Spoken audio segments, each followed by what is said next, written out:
All right. Well, cheers, boys. Get a little toasty going. We had a big day, big couple days. Oh. We're out here bear hunting. Yep.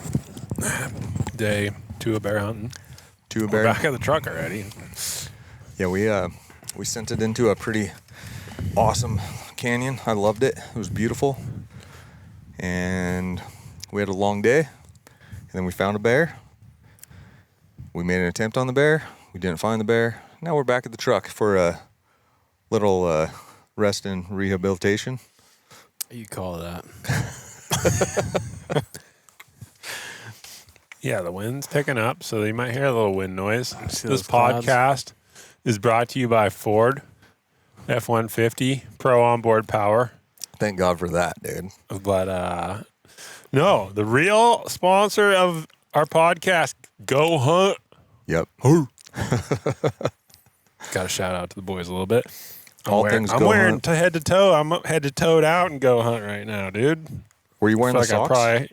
No. Oh, I was wearing the socks for I you. don't have socks on right now. I do like the socks. So far, the gear that I've tested, I have enjoyed. Haven't tried it all. Those stuff coming down the pipeline. You guys will hear more about it. Yep. Pants, shirt. Pants. You guys have layer. Merino hoodies, solid. The Atmosphere is my 100% favorite everyday jacket. I've worn it nonstop since getting it. Laying in the ground, shooting matches and whatever, and it's held up awesome. But that's my favorite. And that's an insulated layer. Yeah, it's an active insulation layer. I've got it on the hunt here. It's not been that. I guess I wore it this morning and yesterday, even when the wind was blowing. But it's not like a super warm piece, but it does. Like, it works pretty well when it's warm. It's like it doesn't. If it's warm out or like kind of on that borderline, you don't overheat in it. And then in the cold, it definitely helps take the edge off. So does it buck the wind pretty good? I haven't. Yesterday was ripping pretty hard. And so I put on the Grumman over the top of it because it was right before we saw that bear. But so I think it does a good job. But as far as an everyday piece, and then I used to wear that Stone Glacier Cirque Light quite a bit. I stopped wearing the Helio. I didn't like how the Helio kind of layer, it kind of pulls on your underlayer. And so I switched to the Cirque Light, and now I'm running that Atmosphere jacket, and I'm liking that quite a bit as like my mid layer, and then I have a Grumman and a rain shell over the top of that if I really have to cut the wind. So, yeah. Yeah, and you'll see that in your backpack dump, right? Did you talk about that? I think I did. Yeah, you guys never did a pack dump with me. Still could. It's still alive. Anyways. Yeah, we'll have to do that. All right. We're not going to bore you guys with our boring details of the back end of our hunt here. But, yeah, I don't know. We hiked in a long way. How far did we hike in, Trav? A little too far. So let's go back a little bit. We're filming a bear hunt. We got 10 days together. Trav's filming. Yeah. Is it 10? 10 total with 10 total with drive time. Days. Yeah. Okay. Yeah. Gosh, it doesn't feel long. Left the 10th, we'll be back the 19th. For you guys listening, Zach's doing math on his fingers. Do you have your calculator? I can get my calculator out if we need to. Yeah, Jared's been doing some. We've been doing some calculations. That was a fun one. 10-day bear hunt, Idaho. Yep. So Trav's filming for us, and we weren't planning on doing a straight 10 days. We're planning on hitting a few spots, 2, 3, 4 day overnight backpacks, maybe a little road hunting, maybe a little fishing. We've got some epic fishing around us. So yeah, this one we sent it into this country. It was great, but we're not seeing a lot of bear sign. There was one big one most likely, and yeah, so now we're getting after some fishing. Yeah. Yeah. Sorry. We haven't got after it yet, but we're about to get after it, or at least go for a short jaunt. Yeah. Let's talk about we had a long drive over here, but first day in, we driving up a road, and as happens, the road wasn't opened yet, so we added 3 miles to our high country spot. Yeah, nothing like power stomping on a stinking road that ATVs can drive. Well, they're not supposed to, but they go around the gate. They've been going around the gate. That's not awesome. Yep. And then not only did they go around the gate, then they hit the single track with horse and foot traffic only, and they just sent it right up that trail, turned it into a 2-track. Wasn't stoked on Then that. it looked like they built a little blind at the end and had a bait there at some point, probably. Bear baiting, yeah. But yeah, so we sent it in, added a few miles to our hike in, got a good portion in on that first day because we had a long drive, and then we woke up pretty early. Got confused on the time zones. Man, Idaho is confusing, to be fair, because part of Idaho is on Mountain Time and part of it's on Pacific Time. We happen to be on Pacific Time, and Zach rebelled against it and stuck with Montana Time. For the first Day and a half, I'd say. No, just until we woke up the next morning. Oh, did you reset your clock that next morning? Yeah. Okay, gotcha.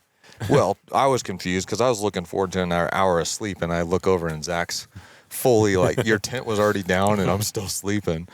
I was like, why didn't my alarm go off? It was like, oh, because I'm on Idaho time. You set it for 5 o'clock Montana time. I set it 5 o'clock Idaho time, Pacific time. Yep. So we got up, made it the rest of the way to our glassing knob. Got in there. Slowly stumbled our way up the mountain through the snow. No bear sign. But we knew we were going to get just over that ridge and it'd be juicy. Sure enough, it's beautiful. It did It's look beautiful. juicy. Maybe you can cut in a photo of the basin so everybody knows. Oh, yeah, well, hide the skyline or something. But yeah, just I mean, we don't care. Go in there, please. that's, yeah. I'll never be back to go in there. I don't know, dude. That spot's we're going to go back in 10 years or something. There'll be another big dog in there. People will be sick of trying to get in there and hunt it in 5. So But yeah, we got over there, and it was, what time did we get up there? It was we were early. probably there by like 8:30. Yeah, 8. There was a time that we were glassing for 4 hours, and it wasn't even noon yet. Yeah. It was, it was a long. We were in there for a long. So yes, coming up on the summer solstice, so the longest day of the year. We said the 20th. Is that what it was? 20th or 21st, I think, somewhere in there. We got some long days. It was sunny already by the time that we left camp, and yeah, the tough thing about bear hunting or just looking for animals in general is you have great habitat. Everything looks great, but they're not necessarily gonna be just standing out there in the open. And we had a long day of glassing back and forth on 2 different basins, and man, we tried to take some naps. We got eaten by mosquitoes and ants, mostly ants. No seams. No seams, mosquitoes, ants. Yep. The joys of a mid-June bear hunt. Yeah, and it just went on and on. It was, man, I just remember the hours slowly going by. It was somewhere around 2 o'clock. I swore it was 6 o'clock. It was only 2 in the afternoon. Just burning snacks. Burning through snacks. snacks, Setting up dude. tarps to Oh yeah.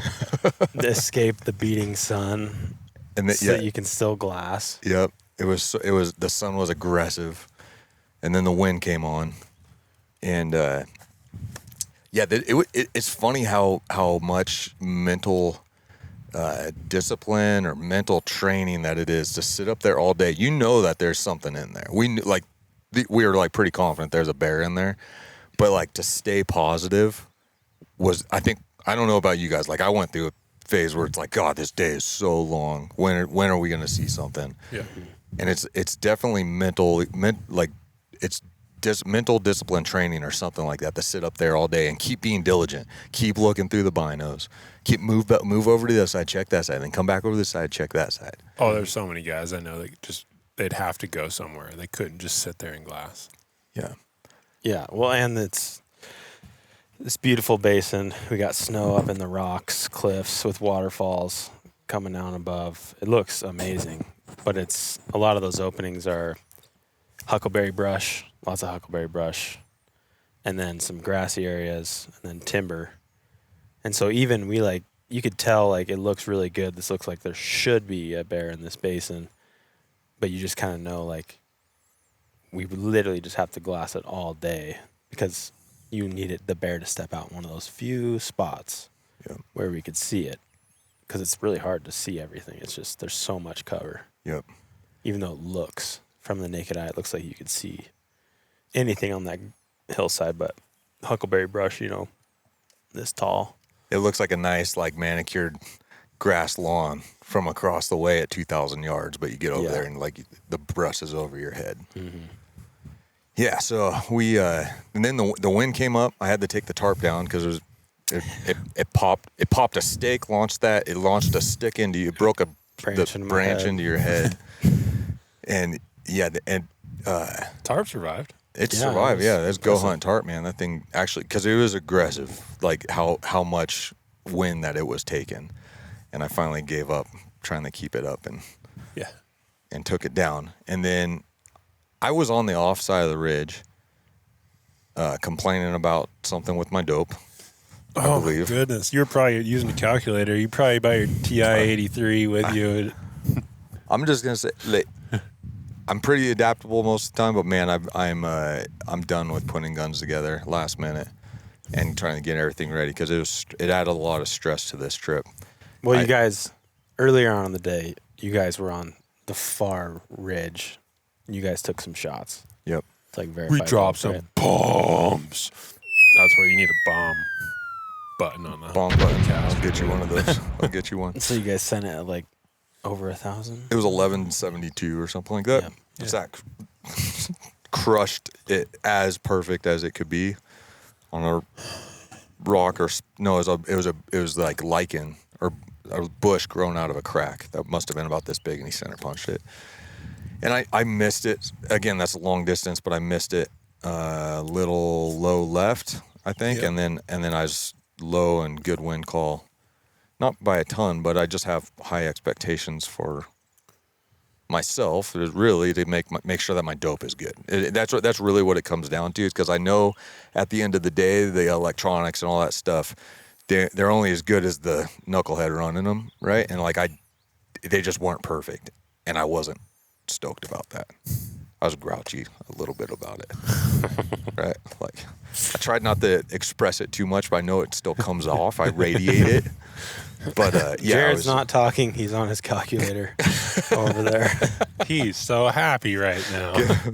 Give him space. He'll figure it out. But yeah, so I got the, and again, it wasn't off as that much, but it's just like we hold ourselves up very high standards. I'm expecting perfection out of it, and it wasn't absolutely perfect, and I'm not pumped to be out here already on a bear hunt.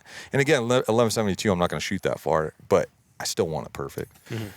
So whatever, worked that out, and then but later in the day I was still grouchy about a battery situation, and so the boys both went off the other side, left me to stew for a moment. And I came back over the other ridge, and I saw there was a stirring happening, right? There was just something, and Trav turns around, we saw a bear. And I'm like, instantly, right? Like, when that happens, it's just like, when you're the person that sees it first, that's the best feeling. But then even if your buddy sees it, then it's like, it feels great. Yeah. There's a bear in here. Yeah. So I was like, tell me, well, it's just a good feeling to know we saw a bear. We wanted a bear to be in here. It looks like there should be a bear in here. And the bear I saw in a clearing that we actually were talking about earlier, like if we saw a bear in that clearing, how would we get a shot? Well, it didn't necessarily matter because I saw the bear with my naked eye working down through this clearing, and it already hit the bottom of it by the time. At 1,200 yards or something like that, right? At least. I'm pretty sure that. Was it further than that? Yeah, it must have been 15 or 16. 1,600. Naked eye. Yep. Should have been a little foreshadow for us. Is that fair? Of what? Just how big the damn bear was. Yeah. Okay. Naked eye at close to a mile. What are we foreshadowing? Because Travis and I were both.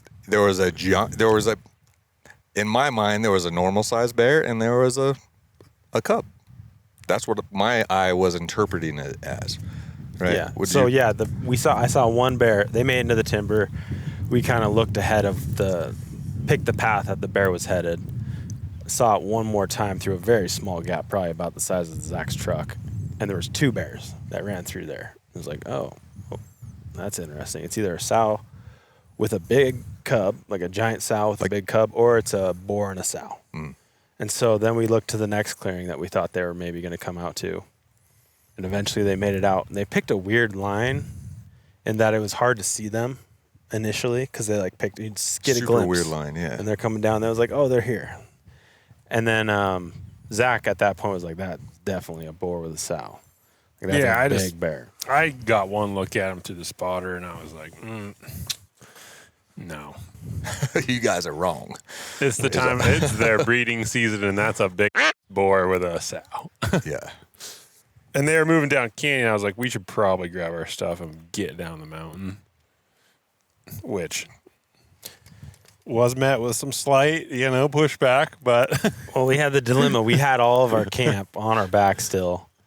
We have a 1,500-foot drop to the bottom of the valley. yeah, So it's like, do we just leave camp here and just so we can be light and fast, or do we leave it on our back because we don't have much time?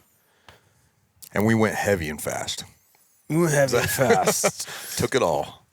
so we probably sat there for, I don't know, 5-10 minutes tops. Yeah. And we caught a couple other glimpses of them going down the hill, down canyon. And I just knew we had to haul butt down the mountain because if they were going to keep going down canyon, we needed to cut the distance. And if they kept going down canyon, they were just going to be gone Yep. So, forever. and I was like really hoping that they'd just stop in one of those nice meadows and start feeding. But they were not stopping other than a little frolicking. Yeah. But otherwise, they didn't stop the feed. They were just moving. Yeah. So we loaded our stuff and sent it off of a pretty steep, slippery slope. Yeah. We basically were running down the mountain with the camp on our back. Will you spray my back a little bit? Sorry, we got a skeeter life out here. Sorry, that one's a little close. Okay. Can you hit the top of my shoulder? Like, Yeah. back. Mosquito Life. There you go. Sponsored by S.C. Johnson, a family company. And sponsors are rolling deep right now. So we started mobbing. Were you mobbing? You guys back were there? mobbing. I was trying to mob. I have 2 cameras. What was inhibiting the mobbing? My quads. And the steepness of the hill. Well, I was trying not to eat it, and I fell probably 5 or 6 plus times. I was with you somehow. And I was just kind of flashing back to our Wyoming elk hunt where I broke audio equipment, lens hood. And it's just like, I don't even remember that. I feel like I would have enough time at the pace I'm going as fast as I can without eating it to get down there and hopefully catch up to you and be able to film it. Yeah. And Jared's eating it ahead of me, just kind of like, you guys actually found one spot where you're going to take a shot, and then you were like, the bear's already moving too fast out of that first clearing, right? Down low. We made it down the hill to where the bears had hit kind of the main bottom meadow. I think I might have laid on my gun. You got on your gun and it was... They were just hauling butt. And I was like, dude, it's the last meadow or it's nothing. Yeah. And I was like, it's too far. We got to like drop, cross this little avalanche chute and get over to this one rock and hope that there's a decent shooting position. And right then, because we already got everything, I started setting up the phone scope, and then we both made the decision, like, we got to go. But so I just like throw my backpack on, my lid is sitting on my head. I just give you the spotter with the Leica on it. I was like, here you go, dude. Yeah, the Televid 82. I've got that on in one hand. I have my rifle in the other hand. And Zach just bombs through. There was this brush that must have been chest high. And we're on You had your rifle off your pack? I think I took it off to get it out of the way. Yeah. Huh. Oh, no. I don't remember. I'd be like, that was savage if you had the rifle in the hand and a spotter in the other maybe hand. Not. I can't remember exactly. Because I was like, that's real impressive. You sent it through that. I sent it through with my gun in my hand, but nothing in the other hand. Nothing in the other hand. But still, the hillside's like this steep, and then there was a rock cliff within it. That's brush. There was a mini brush field with a cliff inside the brush field. And so you just sent it off of that. Yeah, I just was like, well, we'll just get on the butt and just send it. It can't be that far. You were far enough ahead of me that I didn't see that happen. So you could see where somebody goes through brush, right? So I just send it straight through there, and all of a sudden I'm going off of this 6-foot drop or cliff, whatever, right? The bushes broke my fall, And I just kept on going. My lid is just slapping me in the back of the head the whole way. Oh gosh. By the time I got to your shoot point, you were on the gun. You made really good time over there, and I just like threw my pack down. I do remember my gun was still on the pack because I bashed the suppressor into the ground when I took my pack off. I was trying to go fast, and so I just get up and get the best kind of spot I can real quick. And as I'm setting it up in the phone scope on there, that the big bore comes out into the opening, and there was a conversation. I'd like, dude, I'm like, my heart's beating a million miles an hour. It's bright. I can't really. I'm looking through the phone. I was like, I can't tell if that's a big bear or not. Looking back on the video, I look like an idiot because that thing is a tank. It looks like a freaking Mack truck. But at the time, I didn't know. And then the little one comes out, and it's like the way that boar dwarfed that sow was wild. Mm-hmm. It was straight up, like bear pedophilia. That's why I had to run down there and try to shoot that thing. We saw the boar mount that sow at one point, and he just covered her completely. She disappeared, and she was so small. It was sad looking. She seemed to enjoy it though, because she was frolicking along with fun. them. They were chasing each other around and being very erratic. When I got there, I just threw the gun down, laid on it. I had to kick one bipod leg out, actually, to get it a little tiny bit lower. I had my little Crazy Creek pad, pulled my binos out, had my Kestrel out. On the way down the mountain, I'd actually pulled my Kestrel out and put a wind reading in it. And then, basically range where they first were, and then the boar was already moving out of that. So then I had to just range guesstimate a spot in the next meadow, knowing that if they came out, I wouldn't have time to sit there and range him perfectly. And so I ranged into the middle of that other meadow, dialed that dope, which was 3-4. And my wind call was 2/10 right, but the wind was just, I don't know, it was right over the top of us at one point when we were laying there. But the predominant wind was a right to left, but then the trees weren't really doing anything. And the bear came out and passed my spot I had ranged, so I just instinctively rounded 1/10 up, just assuming if he'd moved out a little further, I'd just cover myself. Yeah. Which I think was a good decision, because looking back on your dope, it was actually right in the center. It was probably 60 to 90 seconds probably from getting my pack off to taking the shot. Yeah. And the whole time having to try to run all that and get set up, and super awkward downhill, side hill, prone position. 23 degrees down, which doesn't see, it's a significant downhill shot. It's pretty wild position. And to be fair to you, we were talking wind while I was setting up the phone scope. We were having a conversation. It was trying to make the best decision that we could. Yeah. Yeah, it was about the shortest amount of time. Definitely the shortest amount of time I've ever had to take a shot on a big game animal, I think. Yeah. Just of he's there, he's going to be gone. For what? For what I felt good in the moment doing, we made all the right decisions, got there, and I was planning on taking a shot, That was great. And he was kind of getting towards the end of that opening. But he was what, 662? Is that what it was? Yeah. 662, 23 degrees downhill. Yep. Which 662, for the size of bear, I felt was acceptable. Yeah. For me. I agree. I completely agree. And I was able to calm down and get an actually pretty solid position. And I remember kind of pulling the gun back and forth to see if there was any tension built into my position. It felt good, and just, yeah. So bear was getting towards the end of the opening. I asked you if you wanted me to stop him. Yeah, he was going pretty good left to right, which they'd been running and chasing each other, and if I was just on the gun myself, I probably would have just waited. But Jared was like, "You want me to stop him?" I was like, "Yeah." So then Jared, I let out a little short burst. Jared's like, "Ah!" No, it was And then Travis showed up, was like, he's like, I'm going to him in his contribute. tracks, dude. At what point did you make it to us? Well, Were you there when I shot? Yeah, obviously. Yeah, he was there. I was like, well, it stinks because to take off my pack, I have to take the cameras off of if I have one on my chest. And I had one in my hand, and I had one I was trying to get off. Well, you probably And then dump my pack, and then I have to get the tripod because it's going to be a super long shot. So I had the camera mounted with the legs extended by the time and got up there to when you had said, yeah, do you want me to, or Jared had said, do you want me to stop him? And then Jared, I had literally had the camera in my hand. Just So you weren't filming not when set I up. shot, though. No. Yep. It's okay. You should have just rolled up with the one camera and Just put it on, yeah. It's Well, I okay. didn't know when you were going to shoot. I had to Yeah, climb a scale know. the thing of rocks to get up to you. But it was pretty rowdy to get to that So- shoot position. So Travis was like, "Ooh!" Well, I did like a wolf howl.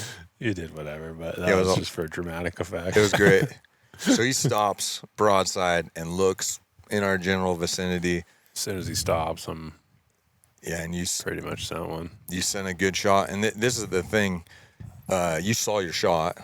You saw Yeah. the same thing I did. And again, like when I was looking on the on the phone, but you have a bright sun and all that, it looked like it was absolutely perfect. And you seem to see the same thing. And that's what I I felt. saw it hit him right behind the shoulder. I thought, perfect double lung shot, which when we look back on the footage, I mean, the pollen was outrageous. I mean, it's just been like spawning in clouds out of the Yeah. trees. The bear was filled with pollen. And so, like, when the bullet hit him, it looked like the dust flying up behind him. I saw the impact ripple on the body. So, like, I knew generally where I hit him. Yeah. And I honestly thought it was a perfect shot. I did too. And that's what there's so much pollen on that bear that it was a big old poof.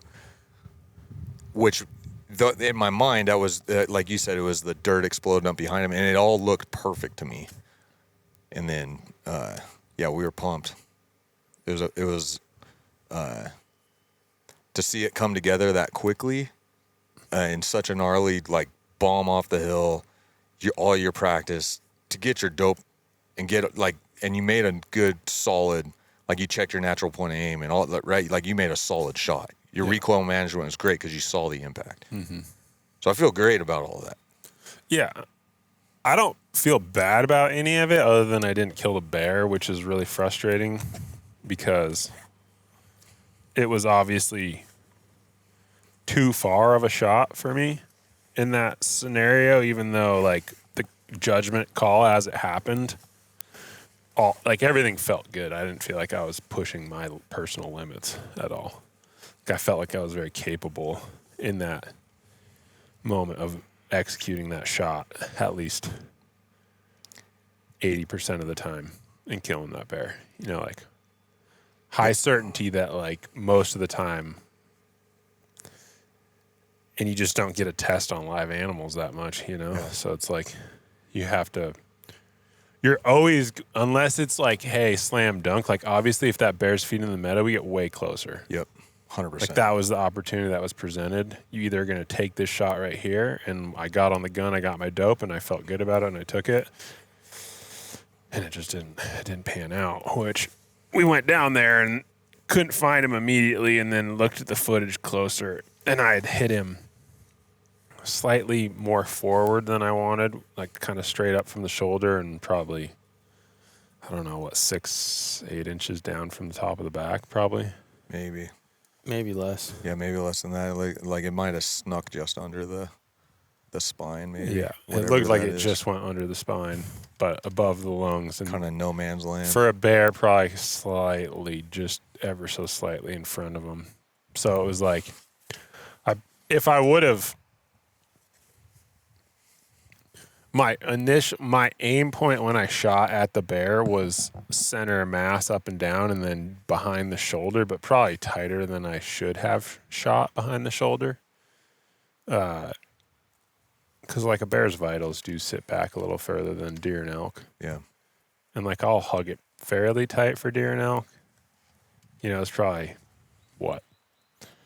4 or 6 inches, maybe, you know, behind the shoulder kind of thing, where it probably should have been 1.5 feet back. I'm pretty sure I held straight up. For it to hit there. Yeah. So it's like if I would have taken the wind call, which who knows what the wind's doing in the mountains, like it's super hard to make a perfect call on that. But what I had in the Kestrel would have called for 2/10 right. So if I would have actually aimed, you know, my true aim should have probably been 1/10 more to the right. And then if I would have added 2/10, I'm probably left and right like pretty dang close to perfect. And then if I didn't round up the 10th, I'm still probably slightly high, but I bet that's a dead bear. I think that would be a dead bear, but just the dwell on kind of the dope of the shot, and that is like you said it already. The mountain winds are so hard, and we talked about what the wind was doing where we're at, what it's doing out there, and the thing about it that I'm confident of, that I'm still learning. Like I missed a bear, 2 weeks ago, and just was totally shocked by it. One of the things you cannot account for is updraft. The thing we shot the gun again today. We shot it at almost the same. It was at 650, and you absolutely like 10-ringed a softball sized spot on the rock with a very very similar angle and all that. But the wind was very calm this morning, and we were on the south slope with the prevailing wind hitting that south slope, but then there was a giant updraft coming. Yeah. And there's no accounting for updraft in our solvers. Yeah. Right. And I don't know how to plan for it, but yeah, maybe if you rounded down 1/10, but there was still more than that. And just knowing the way you shoot the rifle's doped perfectly, I'm extremely confident that there was an updraft happening. And I don't know, again, like you hear about it at matches a lot of time at square ranges. I never see it really at square ranges, but I've heard about it. I would love to go to Hat Creek sometime. I've seen it at Heart Mountain. Okay, that's a place that you'd see it for sure. Yep. For sure. Where you're like, whoa, like way high. Inexplicable, way high. Yeah. Like, oh, like the wind's blowing up this hill doing, I've heard of guys going to Hat Creek, and there's Corbin Fry went recently, and they'll like open, if a government contract falls through, they'll open it up to civilians. It'd be pretty sick to go shoot with those guys sometime, because I bet they've got a better handle on it, or at least of some type of a method, because it's clear in the mountains that type of stuff happens on occasion. Yeah, I don't know how you'd really build in that methodology. It just was a tough time of day. Like, there's different times of day in the mountains to shoot. Like, when I shot that first shot up on the mountain at 1200, it was probably, 8 o'clock? Yeah. Not much wind of any kind. You know, like real no thermal activity, like up or down, and like hammered it. Yep. And then when I didn't kill my bear, I wish I killed my bear, but shot and hit that bear, it's probably 5:30. Pretty similar time to right now, where like the weather has kind of built and some clouds have come in, and like the wind's kind of doing tricky stuff. And then we shot again this morning on the way out of there, which again, early in the morning, not a lot going. There was a little bit of an updraft up the canyon, which we pretty easily accounted for, and hammered. Yeah. And then we got up on the mountain, which was a little later. It was like probably 10, which we shot really far. I wanted to just shoot at 1500 just to see. Yeah. Because shooting really far definitely tells you a lot about the wind. And my wind call was off. I was like 2.5 mils off on my wind call. 1,500 yards. But 1,500 yards across a giant canyon with like a prevailing wind coming over a wind and then an updraft coming up. Yep. So that was tough. But yeah, the different times of the day, like there's definitely more favorable times of the day to take extended distance shots, whatever that is for you, in the mountains. And yeah, I'd say that was probably like anything past 700 is like, I just don't think I'd take unless it was in really good condition. So that was me kind of, I think, feeling comfortable with all the conditional elements and what I had to control, and feeling good that I could make that shot, but obviously didn't. So And the thing, reassess the personal. I really want to express that, like, you don't take this lightly, shooting at animals. And No. there's guys that are like, oh, you shouldn't be shooting that far. Well, there's guys that shouldn't be shooting at 100 yards, let alone 300 yards. I watch a lot of guys at the range with terrible fundamentals, just not accounting for any of this stuff. So, and I'm not trying to say that what you're doing is right and what they're doing is wrong. All I'm saying is that you take this very seriously. You care about the bears. You're not trying to. You're not careless with your actions. Is that fair? Oh, and yeah. that's what I just want to. As you get better, your limits increase, and sometimes. Yeah, I mean, we say it all the time. It's like we shoot a lot to be proficient and good and know our limits, but at the end of the day, like, you're not going to be 100%. Yep. I could go down a long list of like animals that I've absolutely 10 ringed, Mm-hmm. but then there's always going to be something that eventually doesn't go your way. Yep. And that's just, you're not going to be perfect. When you're not perfect, try to assess the situation, which we did a really good job of, and Sorry. The off ask came for back some out. help, dude, if you want it. Well, you're talking. Lots of skeeters. So, where do you want me to? I was gonna say, do you need some? But I just got you. So I'm good. Thanks. do you? I'm good right now. What do you think, Oh, sure. Trav? Yeah, hit the little speed. Thank you. How'd you feel about that situation? Yeah, it's you don't encounter that scenario very often.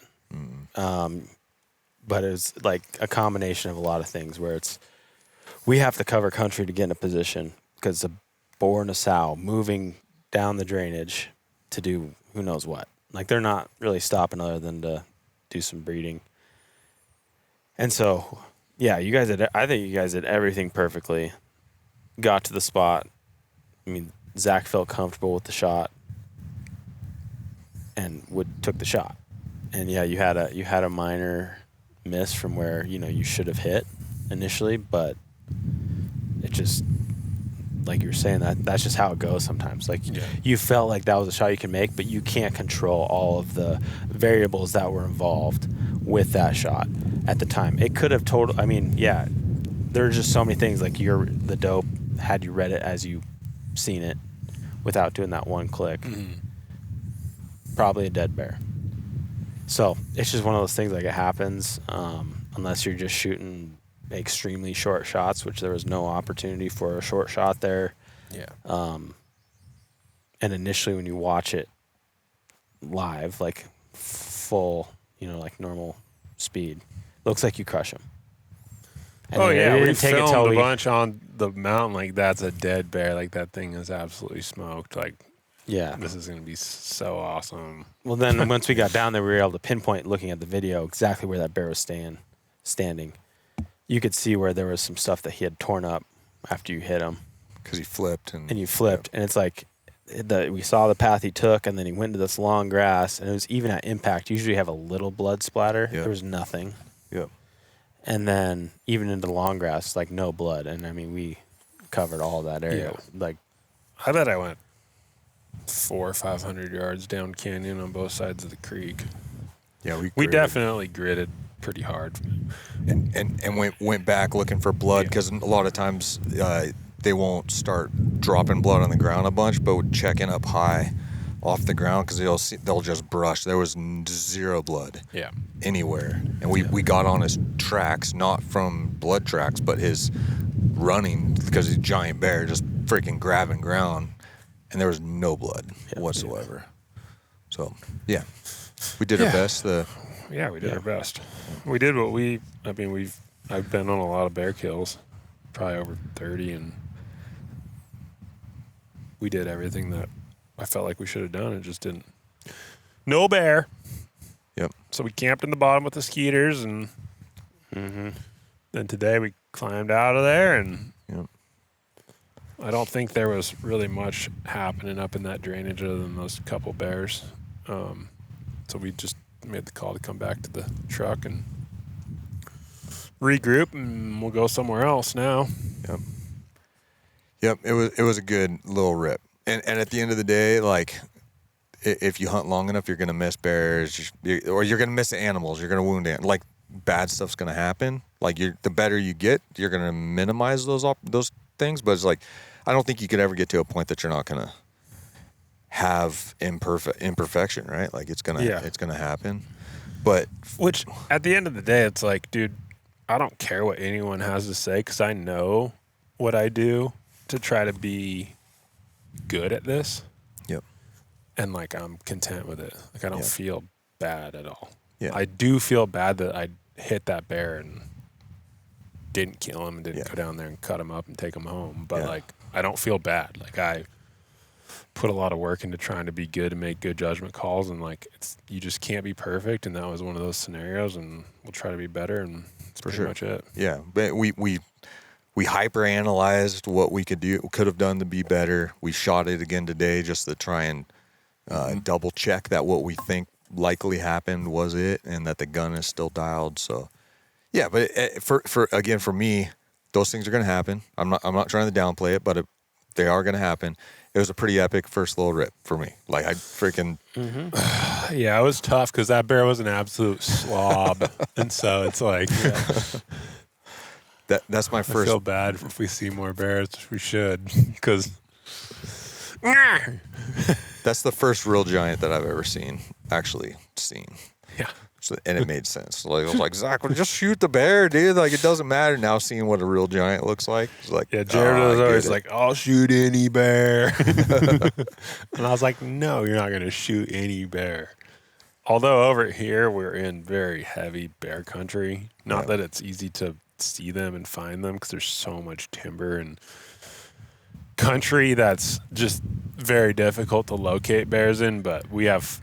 Between Jared and I, we have 4 tags, and there's a reason they give you out 4 tags. So it's a lot of bears. We're not as picky as maybe what we'd be in Montana, but it always depends. Like the hunt, some areas I'm picky, some areas I'm not. Just that's I think part of hunting is sometimes the experience makes it worth it too. Yeah. Like So, but no, that for me again. Like we got the backpack hunt. I love going and sleeping in my tent. Got my Thurston sitting back there drying out. Like hanging out with good company. I haven't had sore thighs from running down a mountain in a long time, so that is kind of the amount of effort that was required. Dude, there was I mean, Travis had to come out commando today. Do you want to tell them?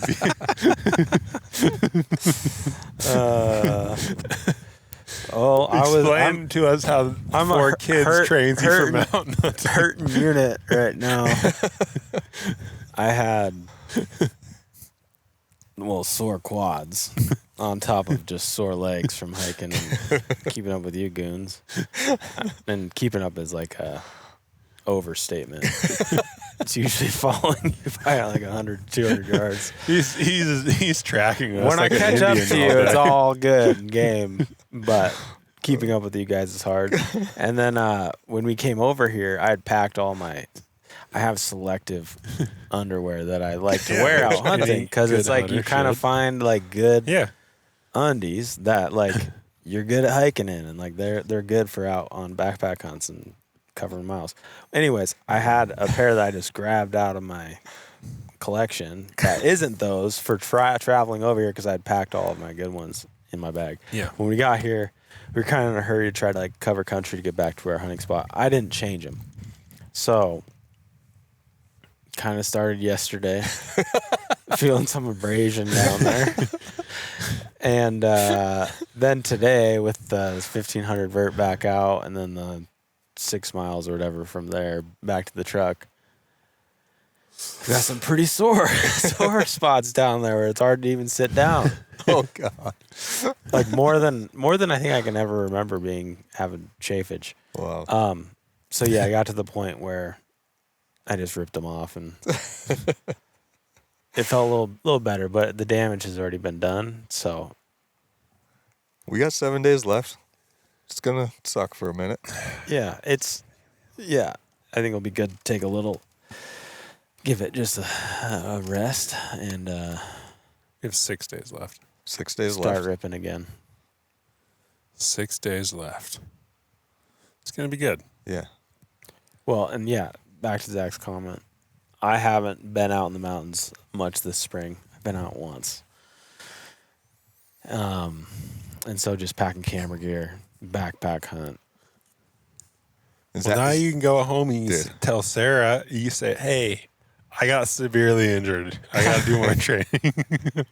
Well, Zach didn't let you off light either because he just kept packing more camera gear on you as we were leaving the truck. Hey, bring the gimbal. No.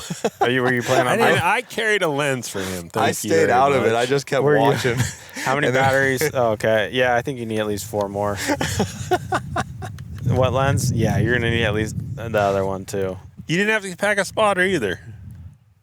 Why would I pack a spotter? I packed a spotter when I was filming a gimbal, 2 cameras, 12 batteries. Bro. You're out in the mountains every day, though. I know.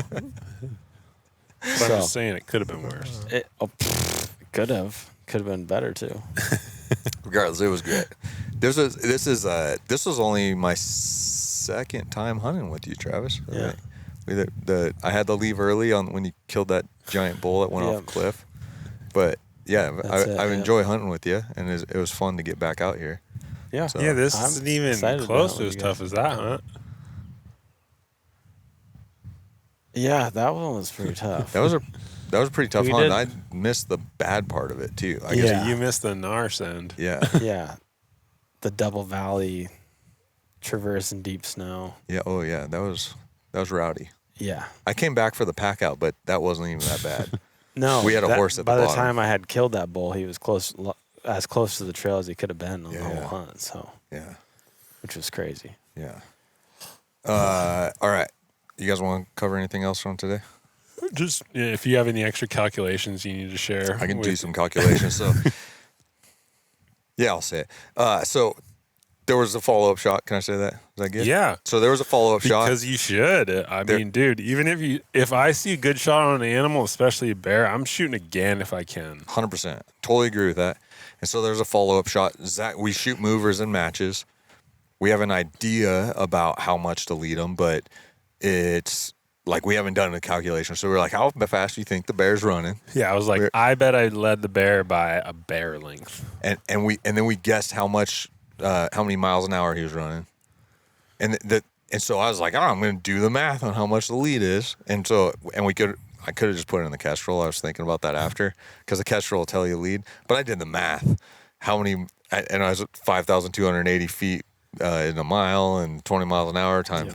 Yeah. 150,600. You had. It was 105,600. It was not 156. So you didn't remember. But yeah, but regardless, I did the math, and it turned out to be like 14 feet, 14 foot of lead, which on this giant bear, that'd be about 2 bears. Normal bear that I would shoot would be about 4 bears. But at the speed he was running. So if you guys have to lead a full running bear, if he's a 7-footer, 2 bears. About 660 yards. Yeah, about 660. Two bears. Yep, 2 bears. 14 feet, roughly. Yeah. So that was the math that I was doing. I wish I would have dumped them on the second shot. Would have been great. Gosh. Yeah, super cool bear. You guys will see. There will be a full film on this, but man, it was a pretty bear. It was super cool. It's always the ones that get away that'll stick with you the longest. I'm sure I'm going to be hearing about this for a while. Maybe. Maybe not. Maybe we'll just hold inside. I'm trying to forget about it. It's not working so far. All right. First time on the podcast, Montana Wild Brothers. With you guys. For me. You guys did one, but I wasn't got to be there, so I figured there'd be questions that I could ask. That would be fun. Yeah, you got 10 minutes. 10. Okay, I got 10 minutes. So, both of you got to tell me. You guys used to hunt, fish together nonstop for years. How many years? How many years did you guys go hard? Probably at least seven, 10-ish. So no, not 10. Yeah, it was probably 7 or 8. 7 or 8, yeah. Yeah, so you guys went hard, hunting, fishing, doing tons of stuff all together. What do you miss most about hunting with each other, or all of it? Because it's just, you guys still get to every year, but what do you miss most about it? About hunting with each other? It's fun just getting to share we're so similar that it's like the ultimate hunting buddy, throughout the hunting season. You get to share everything with that person. Like, there's nothing that I can't tell Travis, Yep. I mean, there's still stuff that I won't tell you unless we need to go on a hunt. Yeah, you know, yeah, but yeah. like I can tell Travis whatever. For so sure. like that's pretty cool. Yeah. Yeah, Zach is he's just pretty high up there as far as like a all around skill set of a hunter. Mm-hmm. So going with him, success rate for me inherently goes up. He hikes also inherently goes up. Inherently a higher pain tolerance will be developed going with Zach. Oh yeah. But remember when you came with me on border bulls? I really that was Cindy where? when in Montana. We spotted him from way across. Oh yeah, goodness! I hadn't hunted with Zach for a while before that, and then I always bring him out of retirement and straight into fire. yeah, that was a good one. When you killed or just on a date? No, When Zach you killed one the next Nice. day, but we spotted it. We hiked into the spot. We backpacked way into a zone. Backpacked way into the zone with it was a through hike to another nice. truck. Standard, yeah. But we get up there and of course we spot some good bulls the other way. 3-4 miles away or something. Oh, So it's like, it was a well, let's long just ways. bomb rally off. So we just to did the full trucks. loop in one day. Moved trucks to the bottom of the closest spot and we then- could get to, and then we went up there super early in the morning, in the dark, and it was like 2,000 some plus Yeah. feet to just the glassing spot. Nice. And then we moved in, and the bulls had moved into the timber already. This is in border bulls. Yep. And then we assumed they were going to come back out because it's that later season. They find a good feed if they didn't get bumped. Typically, they'll come back out and feed again. Well, the bull did. He just didn't come out and start feeding until it was 10 minutes before shooting light ends. So, but yeah, kills the bull. Quality pack out for sure. We didn't know there was a trail out the bottom, so we went down and then back up to the glassing knob Oh, and down to God. the truck. Whew. Rowdy. And then woke up in the morning and went back up there, got the rest of them, and did it all over again. Nice. Yep. That's awesome. So, thing you miss most, it would be your success rate goes up, and Not just that. I mean, you get a hunt. I get a hunt with my brother, yeah, who is my only sibling, family. We just have a lot of history. He's a quality dude. Like Zach was saying, we have similar mindsets, so like it's pretty easy to make decisions unless we feel extremely strongly opposing a decision. Yeah, and Zach pushes me, unlike anyone else I would hunt with. So he makes me tougher, and I make him just a little bit better human. a little bit nicer. I rein him in a little bit. So, so what do you not miss about hunting with each other? Not being able to keep up every time we go. Always have to look at his backside. That's pretty standard for most people hunting with them. I don't not miss anything. Nice, Not that I can think of. Yeah, there's that. nice, solid. Yeah. Yep, good stuff. Cool. We're only at 54 minutes.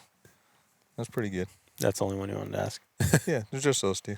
I'll have more on the next one. We've got more podcasts to do, so there's just those Maybe two. we might be hunting our butts off trying to get some birds killed. Do we have a 10-hour drive home? We can get 6 of them done in that time if we have to. Yeah, you'll probably be sleeping for half of it.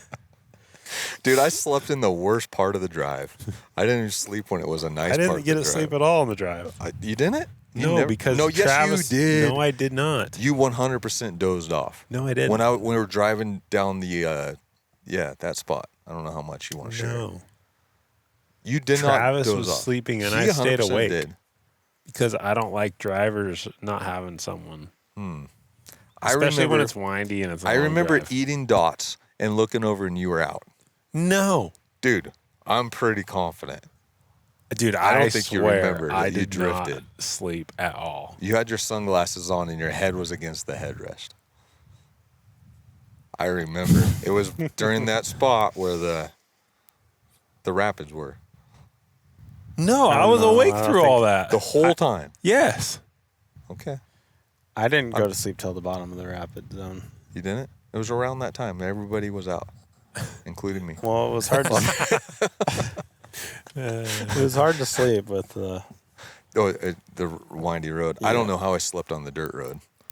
That was terrible. I passed out for a good while there. Yeah, you were out. I don't know how you you did. sleep with head. I mean, moving like I'm a this. smooth driver on the dirt, let me say, but Not this. These roads are bad as far as trying to stay still. Yeah. But well, okay, well, all right, we're gonna go fishing. yeah. Well, at least two of us are. 2 of us are. Well, if one of us hunted his off. Okay. Literally. Oh, not too many guys could say that.